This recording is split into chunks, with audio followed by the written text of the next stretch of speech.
জগতের মঙ্গল কামনায় ৩৫ কিমি দণ্ডি কেটে শুশুনিয়া থেকে ভুলজামে শ্রীকান্ত। বাঁকুড়া জেলার গঙ্গাজলঘাটি ব্লকের দুবেরডাঙ্গা গ্রামে ২৫ বছর বয়সী শ্রীকান্ত মণ্ডল জগতের মঙ্গল কামনায় শুশুনিয়া ধারা থেকে পবিত্র জল নিয়ে প্রায় ৩৫ কিলোমিটার পথ দণ্ডি কেটে ফুলজাম রাজরাজেশ্বর শিব মন্দিরের উদ্দেশ্যে রওনা দিয়েছেন। একটি বেসরকারি কারখানায় কর্মরত শ্রীকান্ত ছোটবেলা থেকে মহাদেবের ভক্ত। শ্রাবণ মাসে মহাদেবের চরণে শান্তি ও কল্যাণের প্রার্থনা জানাতেই তিনি এই কঠিন ব্রত নিয়েছেন। যাত্রাপথে গ্রামের দুই যুবক তার সঙ্গে রয়েছেন এবং বহু সাধারণ মানুষও জল খাবার বিভিন্নভাবে সহযোগিতা করছেন। শ্রাবণের পবিত্র সোমবারে ফুলজাম রাজরাজেশ্বর শিব মন্দিরে পৌঁছে মহাদেবের মাথায় শুশুনিয়ায় পবিত্র জল নিবেদন করবেন শ্রীকান্ত। তার এই ভক্তি ও নিষ্ঠা এলাকা জুড়ে প্রশংসিত হয়েছে। মন্ডল, দুবেরডাঙ্গায় বাড়ি, আমাদেরই পাশের বাড়ির আমাদের ভাই, খুব ভালো ছেলে।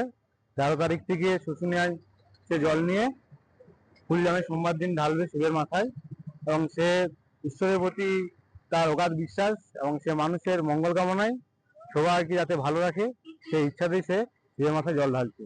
এবং সে আসার পথে মানুষের কাছে নানাবিধ সাহায্য পেয়েছে, মানুষ সহযোগিতা করেছে, রাত্রিবেলা আশ্রয় দান করেছে, অনেকে খাবার দান করেছে এবং পাড়ার মানুষও সবাই তার পাশে দাঁড়িয়েছে। বাবা টানাই যে তার জন্য, না না কারণ নেই। ১৩ তারিখ,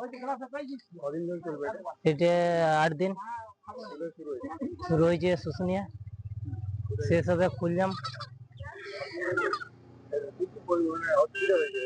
অসুবিধা কিছু হয়নি, সহযোগিতা করেছে সবাই।